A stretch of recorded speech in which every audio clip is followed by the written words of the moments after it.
Okay, so study plan 7. I'm going to start with this one first. It's a reiteration of what I just did on the board there. So I'll need the calculator. So they want us to put the interval in this form. See, p hat minus air, p hat plus air. So this will be. So what I need is p hat. P hat's the middle. That's the center. And then the air is half of the range. So I erased it now, but it's b plus a. So this is a and b. So I start with the b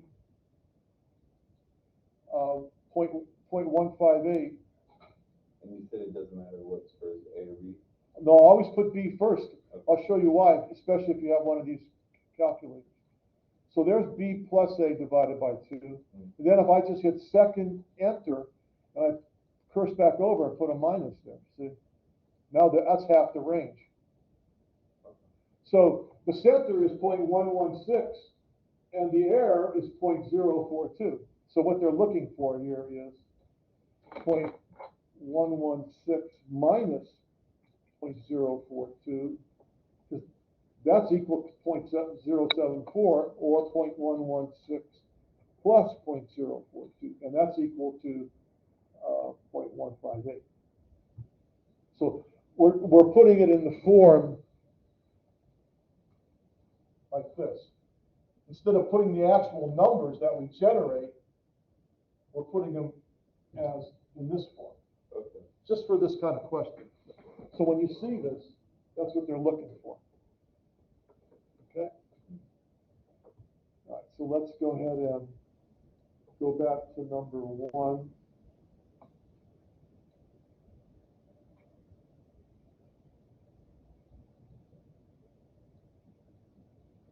All right, so in number 1,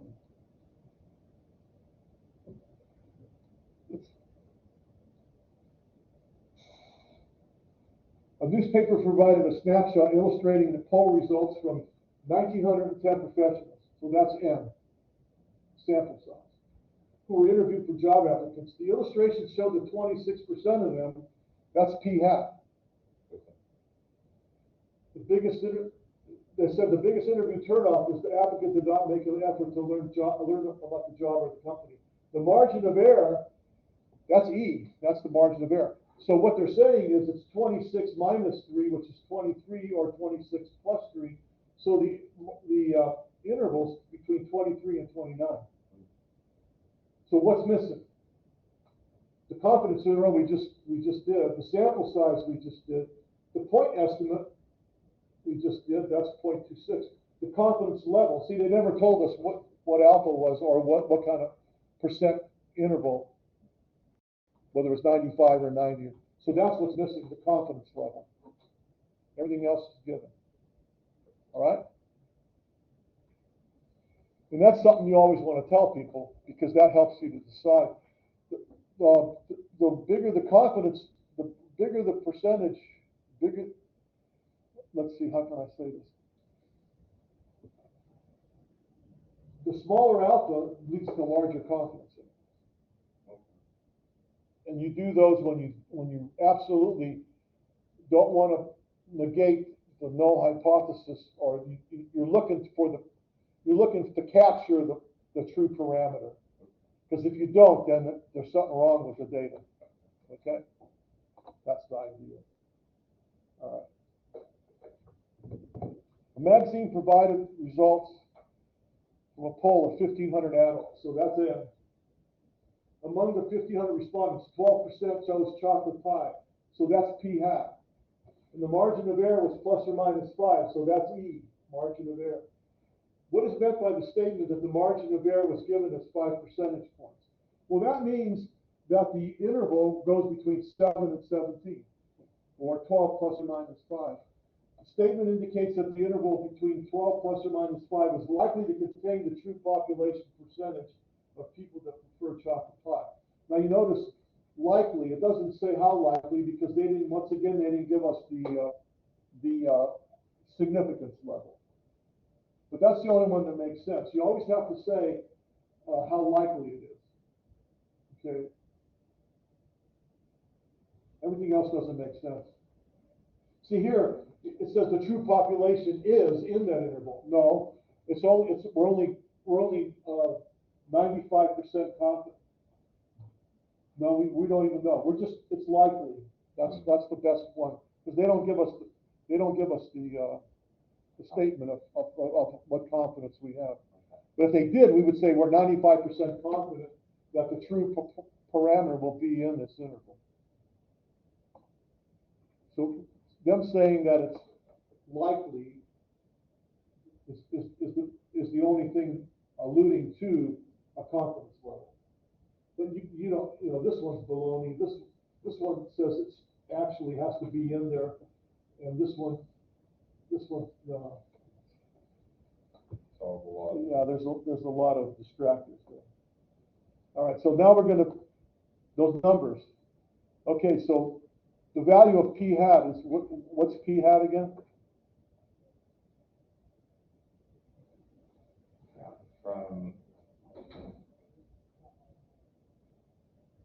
It's the point estimate for the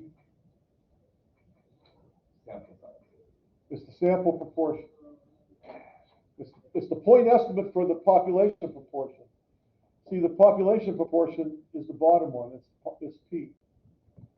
This is one case where we don't use a Greek letter for the population parameter. We use a Roman letter. And what's q hat? Q hat is number of successes and It's from one of these though. Oh, sorry. It's found from evaluating 1 minus p hat. There's a hat in there. Yeah, see it? P hat. And what's n? N is sample size. Sample size. And what's capital E? With these ones up here? It's the only one left. Margin of error. Margin of error. Sometimes you'll see MOE. Sometimes you'll see MOE, margin of error, or just error. It's the same thing. They're referring to the same thing. Okay, so that's enough of the lingo. Number 5. Okay, you remember Z alpha over 2? Mm-hmm. That's the positive number that has half of alpha. What's alpha here? If this is 91% confidence interval, what's alpha? 9%. So 4.5% to the right of that. So once again, here's the easiest way to do this. Here's the easiest way to do this. Put the 91% in the middle, because we don't care. We're not trying to force what's in the tail. We just want to know what the Z number is. So you go to stat, calculator, normal, use the between, and put 91%. All we want is the number. This is the number we want. And the 0, 1 you leave? Well, yeah, because it's a Z. Okay. It's standard normal. As soon as you see a Z, it's standard normal. So to 2 decimal places, it's 1.70, right? So that's the number I would use in calculating the error. Now, the computer does that directly. And don't forget, this is always a positive number. They're symmetrical, so minus 1.7, so there's 4.5%. The 2 white tails add up to 9%, because this is 91. I told it to put 91 in the middle.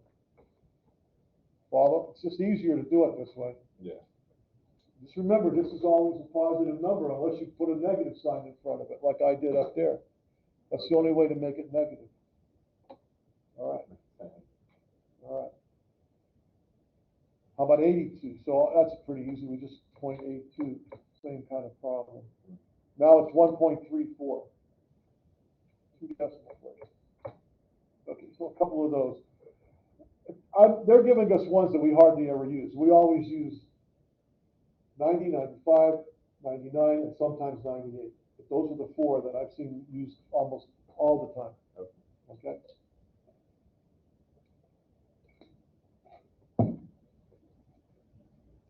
number 11.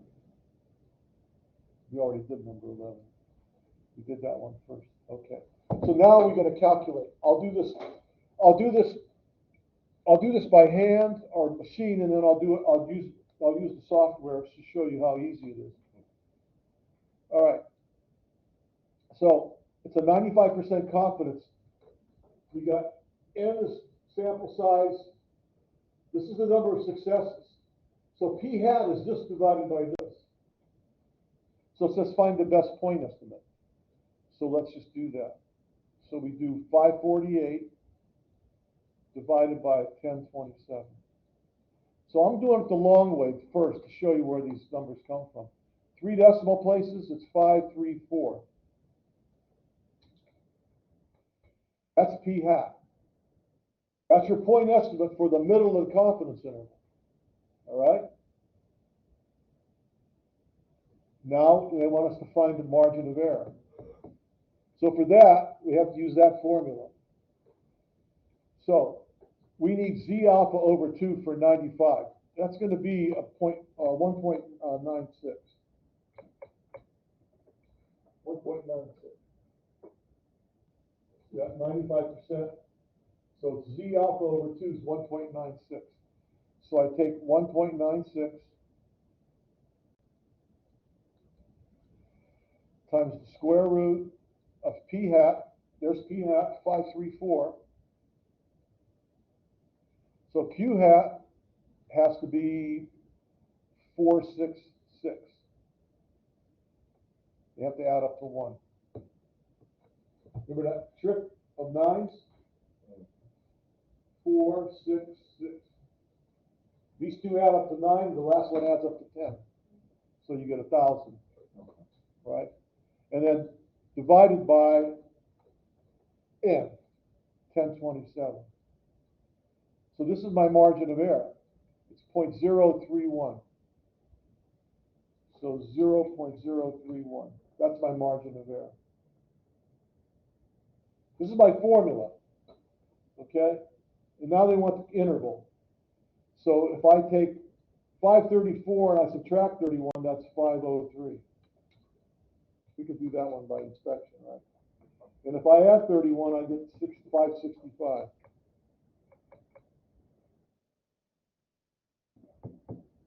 Right, so that's just done following the formula. So which statement's the best? Remember, this time they gave us the confidence. They gave us the 5% alpha, so it's a 95% confidence interval. One has 95% confidence that the interval from the lower bound to the upper bound actually does contain the true value of p. So it's C. See how it's worded? All the other ones are baloney.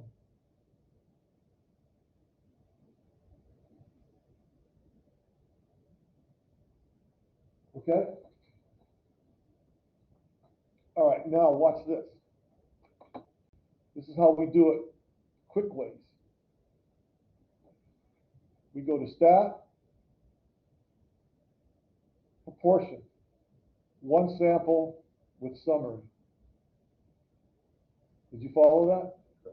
I'll do it again. I don't think we need this. I'm going to close that. I go to stat, proportion, one sample with summary. Number of successes, 548. Number of observations, 1027. So the number of successes is this number, X. That agrees with what we did when we had a binomial, remember? And then n is sample size, that's the number of observations. Then all I got to do is go down here, hit confidence interval. It's queued up for what I want. I want 95, so I just leave it. And then I hit compute. So it reminds me of the two numbers that I put in, so I make sure I got them right. There's the 534. Now they don't give me the error, they give me the limit. See, there's 503 and 564. So they say it's 564, And I'm sure it'll be okay if you put in 564, that you could be off by 1, plus or minus 0.001.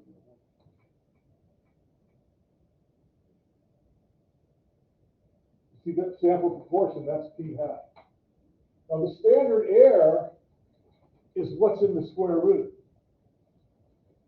So check it out, I'll show you. See, they don't give me the error, they give me the standard error. So if I take the z value, the z alpha over 2, and I multiply by the standard error of 0.0155669, I'll get the 0.03. Oh, see, this one, okay, this one gives me, I did once, I did the wrong number. It should be 96, not 92. That's why it was off. See, there's your 0.031. There's your margin of error, 0.031. So you can, if they ask you for that, you can get it off of the readout. You just have to know what to multiply it by, or you can use the formula directly if you have time to do that. But that's what the standard error for a proportion is the square root number. I have it written down for myself. If you want to circle it, it's everything except the z alpha over 2. In other words, this is the standard error. That's the number they're posting there, standard error. Where did you pull the 1.96? I did that, but I closed it now. But I did that with the calculator normal. I got you. And I put in between 95. Okay. I want a 95% confidence interval, so there it is, 1.96.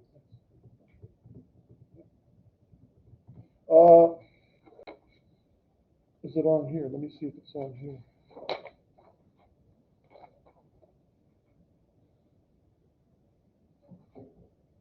No. Those, you might want to write those down.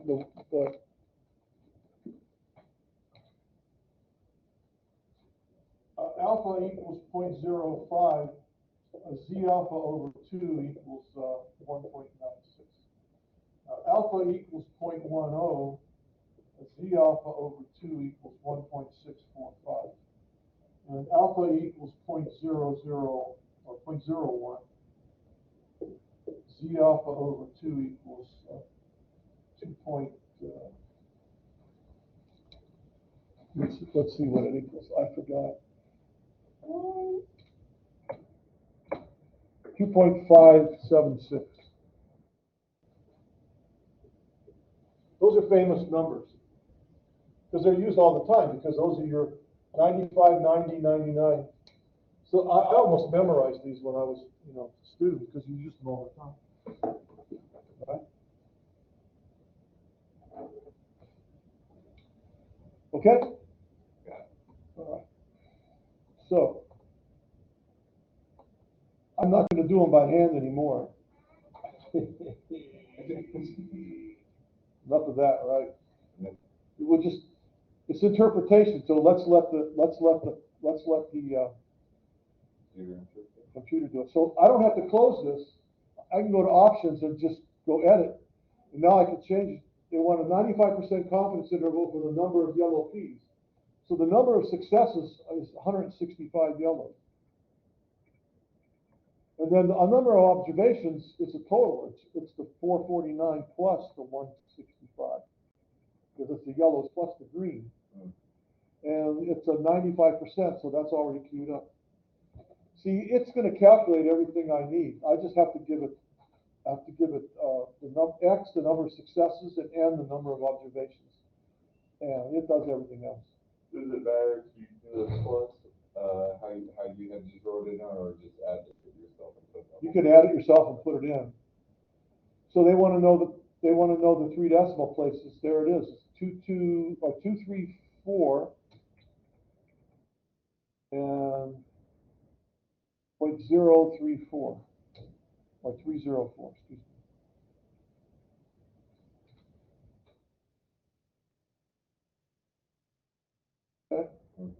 Now, the question is, the claim is that there's 25% of the offspring will be yellow.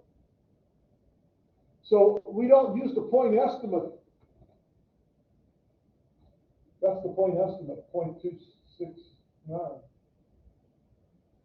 What we do is we form an interval around it, and we see is our claim in there? Okay. Yes, it is. So our claim is substantiated. No, the confidence interval includes 0.25, so the true percentage could easily be 0.25%. We're not saying that it is for sure, but indications are at 95% we're confident that it could be. Okay?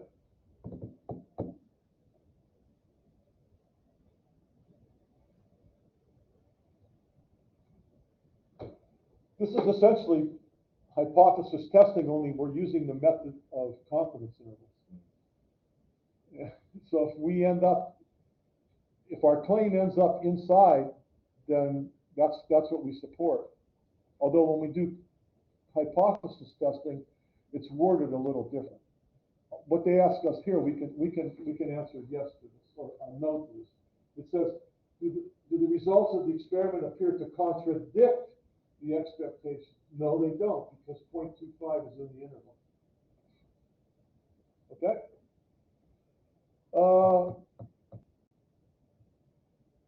So if they asked you for p hat, you got it right here. It's 0.269. If they ask you for the error, then you can multiply this by 1.96 because it's a 95%. So you would just take z alpha over 2 times that, and that would give you your error, margin of error. Okay? That's the easiest way to do it, rather than use that whole calculation, because they already calculated it for you. All you have to do is one more multiplication. Any questions about that? All right, 19. In the study of the accuracy of fast food drive-through orders, Restaurant A had 227 accurate, 69 not accurate. Construct a 90% interval estimate of the percentage of orders that are not accurate. Okay, so I do options, edit. And the successes are not accurate, because that's what they're focusing on. So remember, this is a statistical success. I know gastronomically it's not. But you follow? Yeah. All right, so then down here I put 220 or 277. 277 plus 69. That's the total. And now I have to queue this. It's queued up for 95. I want it to be 90. See, what that does is that signals it what's alpha, because it's got to know how to calculate the correct z alpha over 2. Because that's what it's doing, right? All right. Because I've already given enough information. It can calculate p hat, therefore it can calculate q hat, and it knows n. See, everything's in there. It knows everything on how to put it together. So the intervals for 3 decimal places 164, and the upper limit is 235. All right.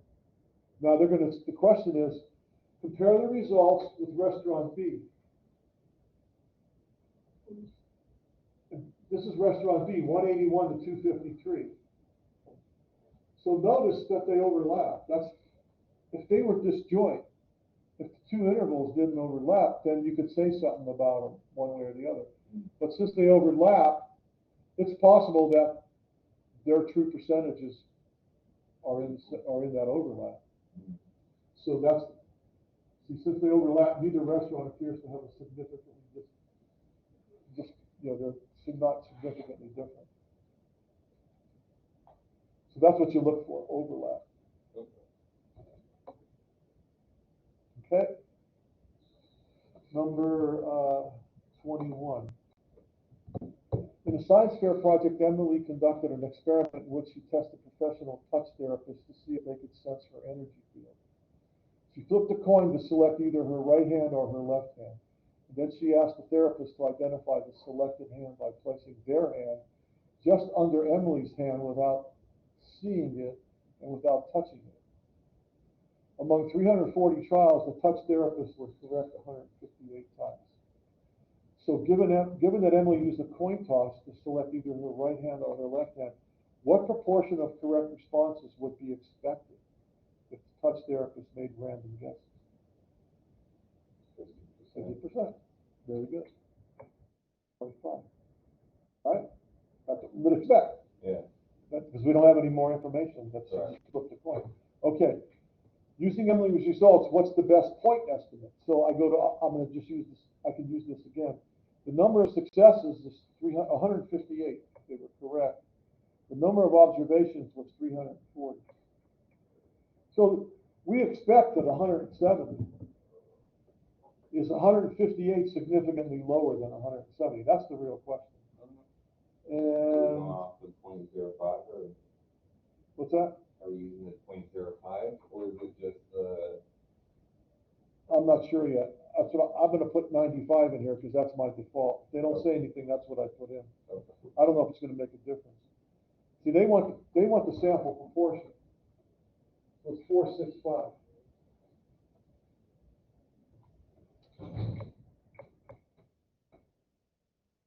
The next question is see, now they tell me to perform a 95%, so I'm glad I did that because now I have it. And it's 412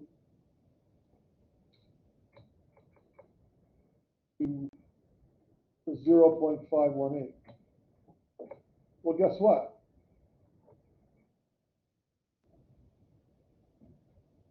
%'s in there. So what do the results suggest about the ability of touch therapists to select the correct hand?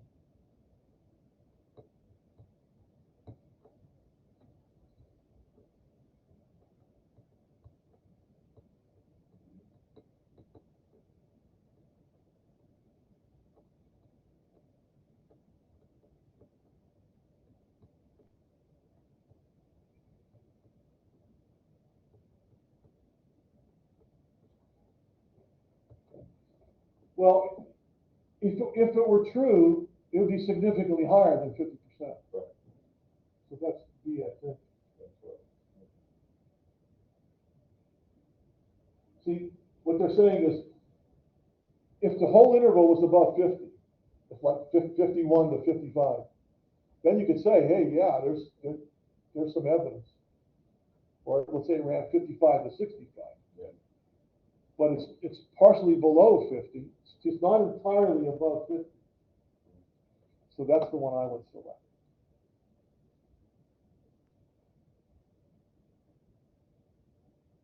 Does that make sense? Yes. All right. See, our expectation is that it's 50, and if you want to prove that it's well above that, then your confidence interval should not contain 50. Okay, that's the way I read it. Guess what? What? We're going to the next section. That's it for proportions. Anything else? So now we're going to leave proportions, and we're going to go to means. So now we're going to be using there's two different cases, two different scenarios. Either sigma's known or it's unknown. If sigma is unknown, then we use S and a t-stat. The t-stat, a t-distribution is just like the normal, only it's fatter. Okay. It's fatter in the tails. And the reason for that is because it takes into account the sample size. Okay. And it's symmetrical. It's centered on 0, just like the Z. Only you have to talk about the degrees of freedom. Do we talk about degrees of freedom? So the degrees of freedom is just n minus 1, df. Usually lowercase, sometimes you'll see capital. And so our error will be t alpha over 2 n minus 1 times s over the square root of m. So notice, instead of having sigma, we have s. This is the standard error, because now we're using the sample standard deviation, because we don't know sigma. If we don't know sigma, we have to use S, and because we use S, we have to use the T instead of the Z. And I'll show you how to do this. If sigma is known, and guess what? This is by far the minority.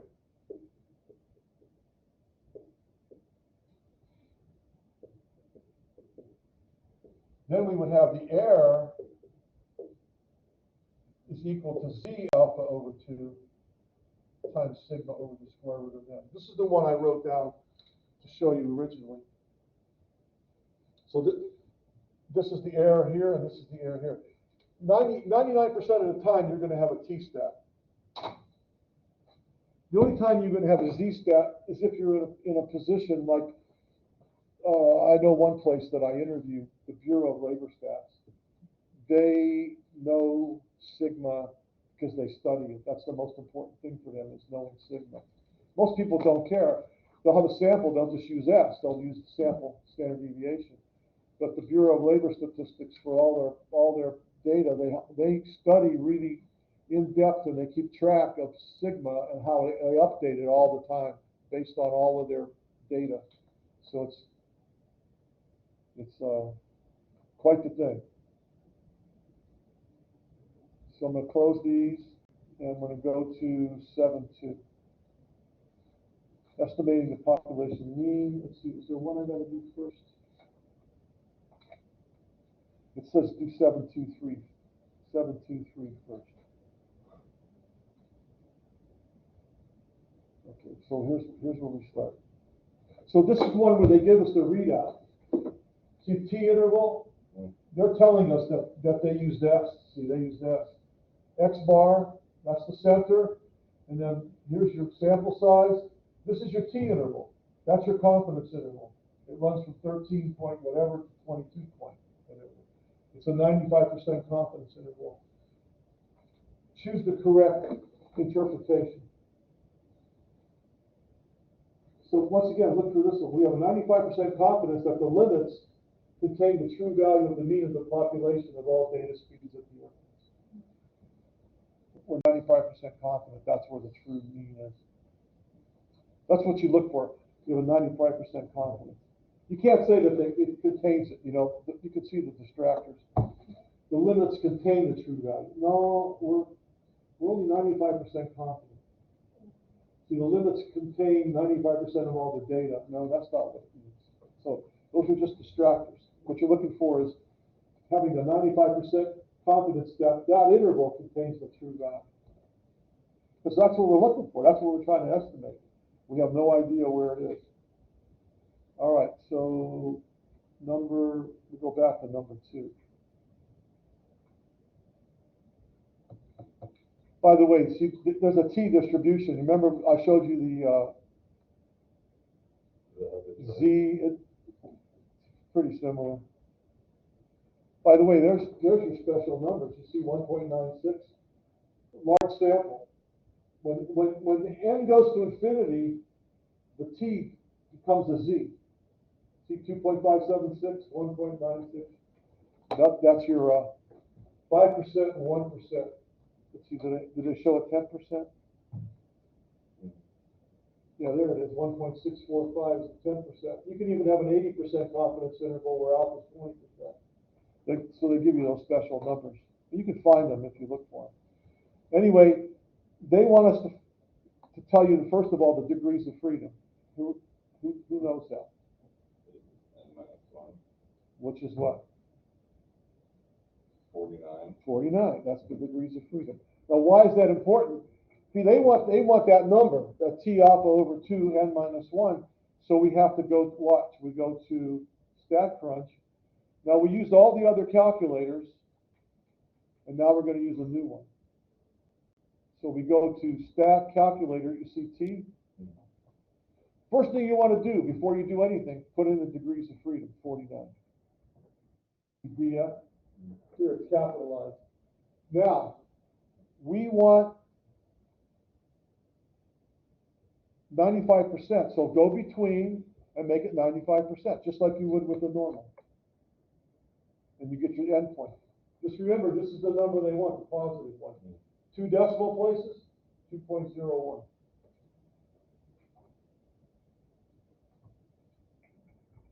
Okay?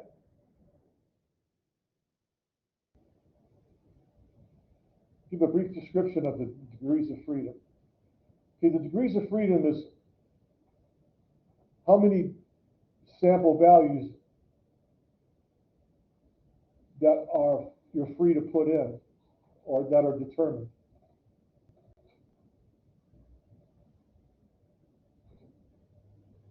Degrees of freedom, the number of sample values that can vary after certain restrictions have been imposed. So the point of it is that if you have your data, then you already know what X bar is. So you used all the data to find X bar, all those 50 data points, you lost a degree of freedom. Because if you give me 49 numbers and I have the average, that last number has to be a specific number to make the average what it is. I have no more freedom. I can pick 49 of them, but not the 50. So it's the number, I think it's that one. Yeah. So it's a number that can vary after certain restrictions are imposed. Well, the restriction imposed is that when we go to calculate X bar, we use all the data, so we lose 1 degree of freedom. So we only have 49 left. Okay? Kind of remember that because it'll come up again for you. All right. You falling asleep again on me? Yeah, it's just long days. Yeah. This is a pretty short lesson, actually. It's not as long as the other ones. So let's go to 11. All right. A data set includes 109 body temperatures of healthy adult humans having a mean of 98.3 degrees Fahrenheit and a standard deviation of 54 degrees Fahrenheit. All right, construct a 99% confidence interval for the mean estimate of the mean body temperature. So now I'm going to go to stat, T-stat, one sample with summary. My sample mean is 98.3. My sample standard deviation is 0.54. My sample size is 109. And my confidence interval was 99. So I changed that to 99. So it's going to calculate everything based on that summary data. So there's my output.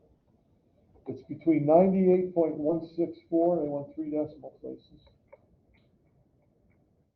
and 98.436.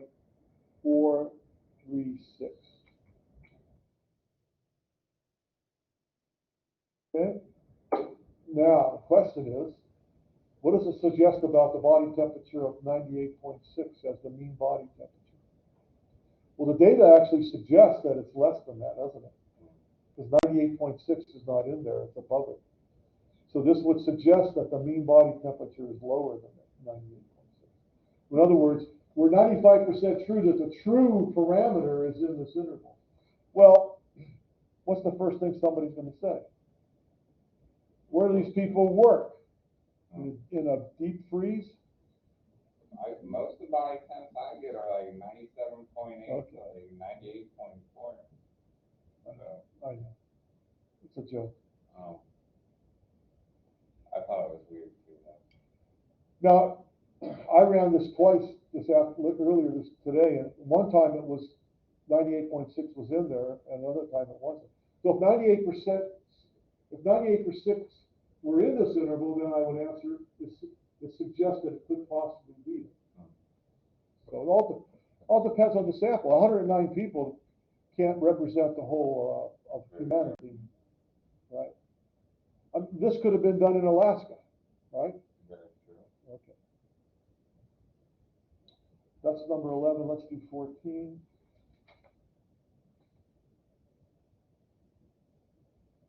In a test of the effectiveness of garlic on lowering cholesterol, 44 subjects were treated with garlic in a processed tablet form.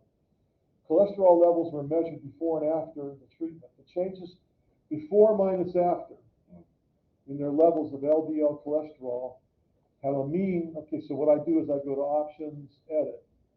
It's the same thing. It's a T-summary, T-stat, the summary data. So I put in the 5.1, and then the sample standard deviation is 16.5 and 44 sample size. And they want a 99%. So it's already queued up for 99, so I can leave it. And I compute.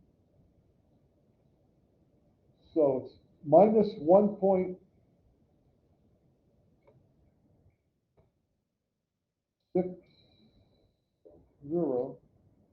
and on the upper end is 11.80. Now, right away, I notice zeros in there. So it's possible that there's no effect because zeros in there.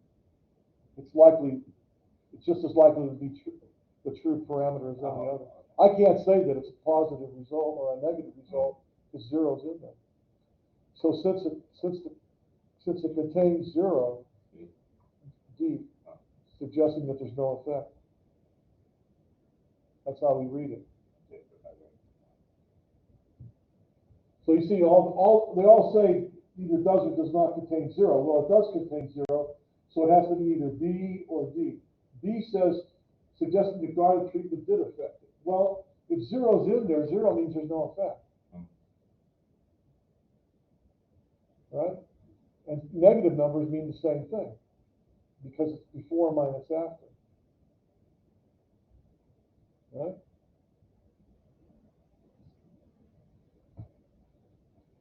Means there was,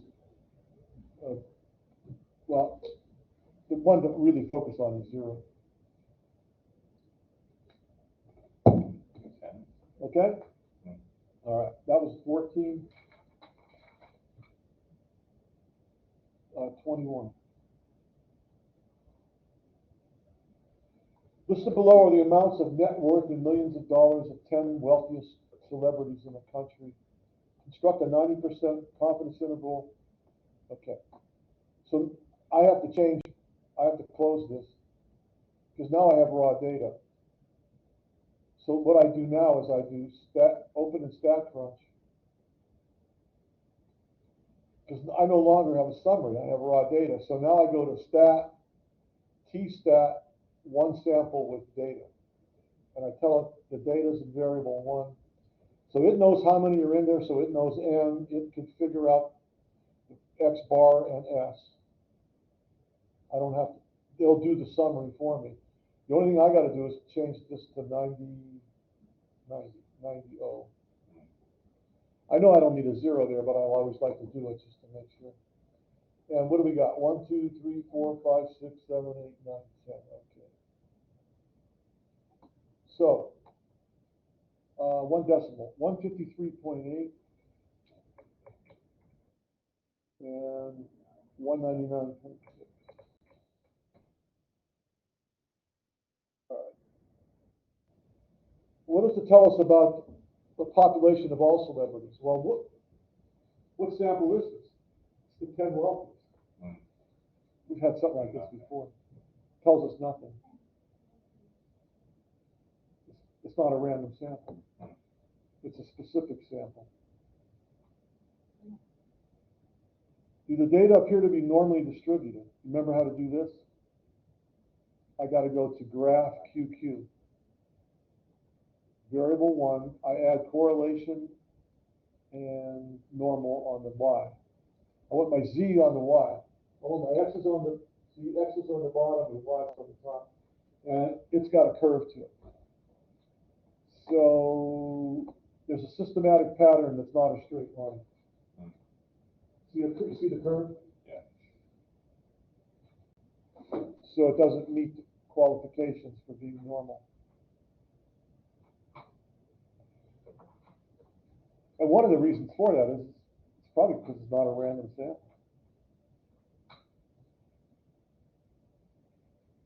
Okay, let me just show you where those numbers came from. So, or do you need to do that or not?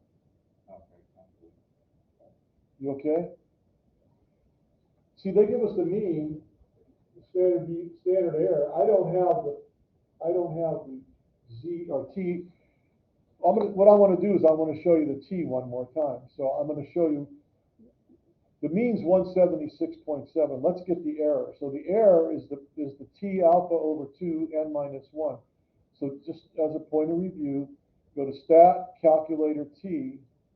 First thing you do is put in degrees of freedom. Since n is 10, degrees of freedom is 9.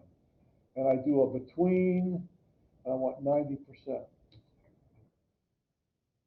So it's 1.8331. I'm going to use all the decimal places. So to find the error, I put in 1.8331, and I multiply by the standard error, which is 12.505.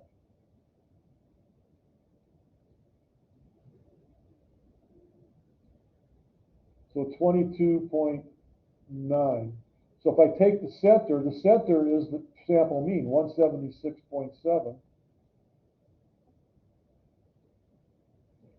And if I subtract that, 22.9, I get the lower limit of 153.8. And if I add that, I get the upper limit of 199.6. Okay, so what I did there was I used error on the left-hand side on the back, on the right-hand side on the T interval. T alpha over 2n minus 1 times S over the square root of n. But S over the square root of n is the standard error. So they gave me that. That's the 12.505. So I just needed the T statistic. The T critical. The critical T is what we call it. Okay, that's just for point of review, so you kind of remember that in case it comes up for you. All right, so 23. Another one with raw data, so I got to close this, and open it back up in StatCrunch. So with data, I do stat, T-stat, one sample with data. I tell it ratings column, and I want confidence interval to be 98. Okay, 98. So the interval runs from 3.57, and the upper limit is 4.32. All right. There's a confidence, it will tell me about all the college students in the state. Well, this is student evaluation they obtained at one university. Can it tell me about the other college students? No. It's a stretch. Don't want to go there. All right, so if I wanted to find the T on this one, just to show you once again real quick, I would do stat calculator T between, I would have to put in the degrees of freedom, and N was, I lost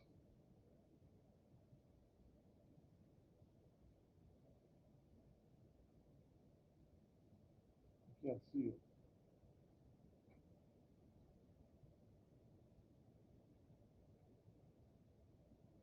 So degrees of freedom is 14. And I put in 0.98. That'll give me the T of 2.645.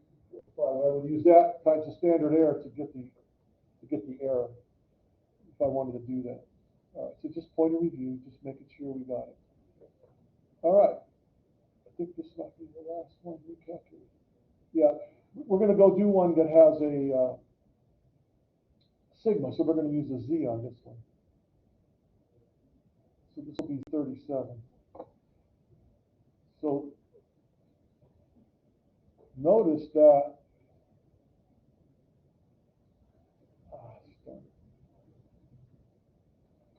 it says sigma is, see, they give us sigma, so we can't use a T. We have to use the one on the left for the Z interval. You see, that's the difference between a Z and a T. See requirements? Sigma's known, use the Z. Sigma's unknown, use the S and the T interval. All right, so we know sigma. So this is a summary. So what I do is I open StatCrunch.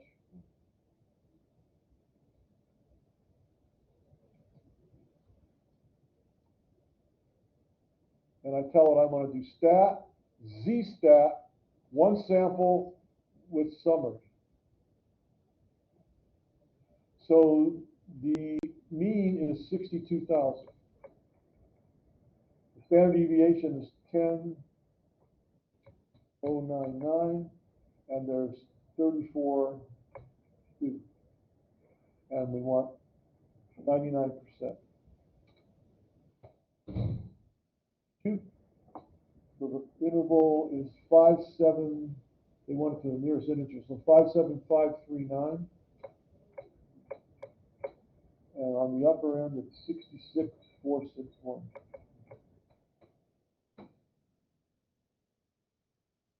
The only difference here is that you use the Z.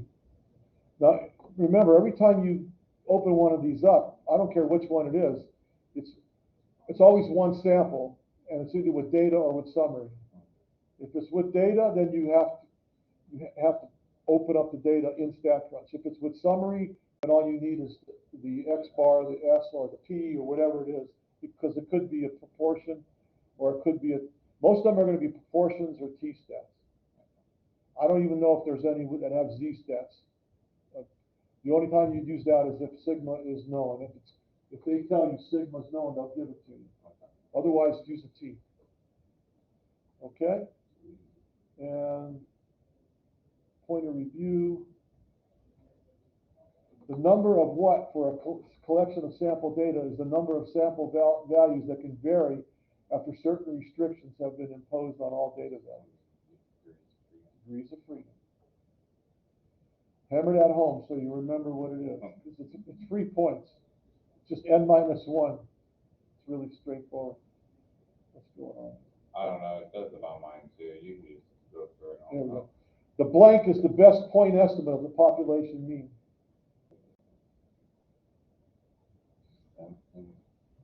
What's the best point estimate of the sample mean?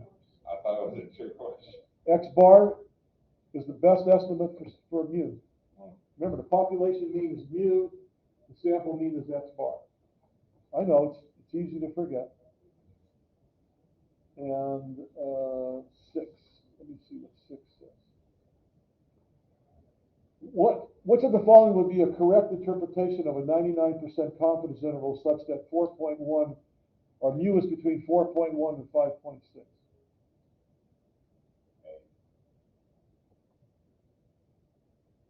Yes. See the other ones. They don't use the word confident. Right? Okay. And I think 7 we can try. Yeah. Which of the following is not equivalent to this one?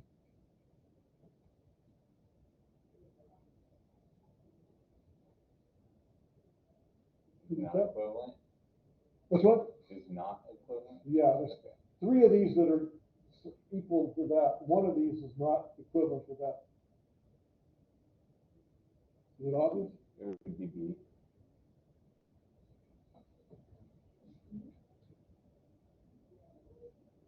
See. Okay, this one. See, 161 is the minimum, so you can't add it. You can't subtract from the minimum. Okay. So it's C. Oh, so that's like 75. Okay. See, this one is what we did originally. Remember that first problem we did? Yeah. We found the middle. That's obviously the middle, and that's the error. So it's the center minus the error, center plus the error. This one says the same thing as this, only with a plus or minus. And this one is a reiteration of that, only as an interval. So this one has the load plus or minus something else. I don't know. Twice the error. That's not going to work. So let's see. All right. So you have all your ammunition for. Let me see. Did I do it right? Yeah. One more left. No, I think that you don't do that. Okay, so I gotta talk about a couple of things here. All right, what do you got? Monday, we're gonna do homework 9, but Tuesday, Thursday, if you choose, if you tell me now, we can meet online. You wanna meet online? So at 5 o'clock Tuesday, 5 o'clock on Thursday, you just meet online, and I will answer any questions you have. Review questions. Yeah, same time, 5 o'clock. No more driving. My car broke down the other day, on Really? Tuesday, yeah, battery's dead, like, it was weird, the AC went off first, and then the battery went, and so now I'm driving, my parents' garage house, luckily I was washing their house, and so his Jeep was still there, so I was able to use his Jeep to get to work.